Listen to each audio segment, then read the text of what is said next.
Hello, guys.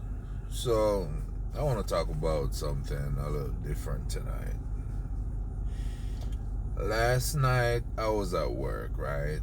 And I came across an African American male, and he was explaining to me how some of my employees were being disrespectful to him, right?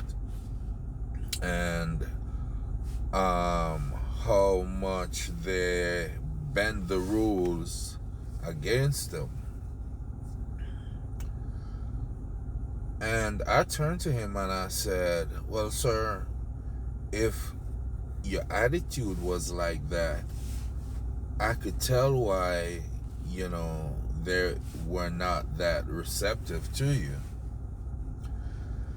And this man turned to me and he said, "I'm African American. That's how we are. That's how we react. And I can tell that you're black, but you're not African American. And you people always talk about how angry we are, but that's just how we are." And I thought about it, you know, and it's been on my mind all night. And I start to think that we are all black people, but we are different in some ways. And my point is, the point I'm trying to make is that we're not all born here, but we all Americans, right? And we love this country. We support this country. We served in the military. We serve in the government, in the police force, private sector. We serve in all different areas, building and development, infrastructural development, all different areas of this country. We serve. That's still serving, right?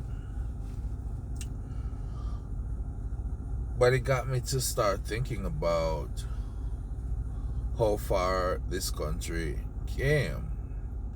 And I knew that there was an underbelly of this country that would not change. And to me, that was okay.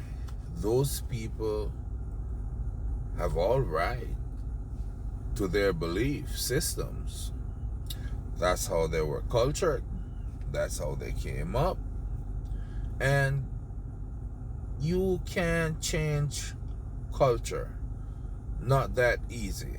Culture is in our everyday life. Culture is in our workplace. Culture is in our churches. Culture is in our schools. Culture is in our homes. Culture is not just an entire country, right? Culture is in the way we were raised. Culture goes from home to home, right? And so I was thinking this country came a far way. And even if people had personal feelings, it was held. It was covered up, And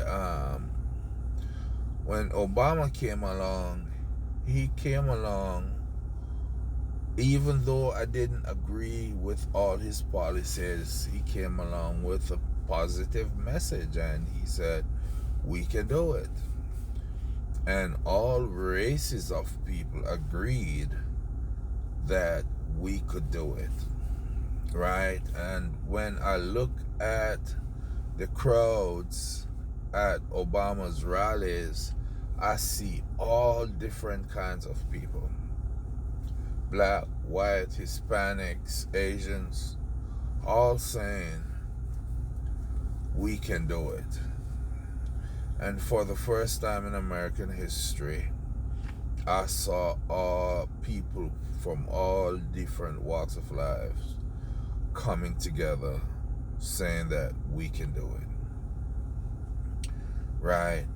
But then there were people who were still complaining. And I understand that the economy doesn't reach out to everyone immediately, right? But sometimes we have to get up and make a move. Sometimes that move is not comfortable. I work nights to pay my bills and take care of my family. That is not the most comfortable thing to do. But you do what you have to do.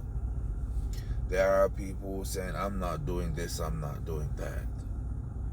And then you have the people who are like me, who say, I'll do whatever it is to take care of my family. And those people who sit back and say, I'm not doing this, I'm not doing that, are the ones who complain and leeches off the government and complain about the situation and how bad the situation is and how terrible the government is.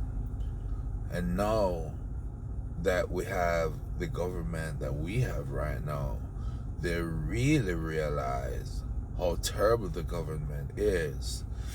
And because we have a government like this, they really realize how far behind they are, because they didn't take those small steps that they could have taken during the period of time when it was available to them. And now this government eliminated all those steps. So now you fall flat on your backs with nothing. And all the safety nets, all the food stamps that you were depending on, sitting at home, you won't be getting that no more. Because Uncle Sam stopped giving handouts. And the little jobs that you could have started years ago and take a step up and take a step up and up and up and up to the point where you could be doing good for yourself now, you decided that that wasn't good enough for you, that's not available anymore. And the jobs that you wanted to get back then, they're now AI jobs. So your skills aren't marketable anymore. Right? The economy is not favorable to you anymore. So what are you going to do? More complaining. Right? You're going to go into the street with cards and sticks and cardboards and protest, so Palantir and the Ellisons can pick you up and show the government who you are, and then they'll call you anarchist, and then you'll get arrested without a court date, and you will be in prison for 4 or 5 years even without a trial. Have you seen the new White House security strategy? We're living in very, very serious times. F around and you'll find out.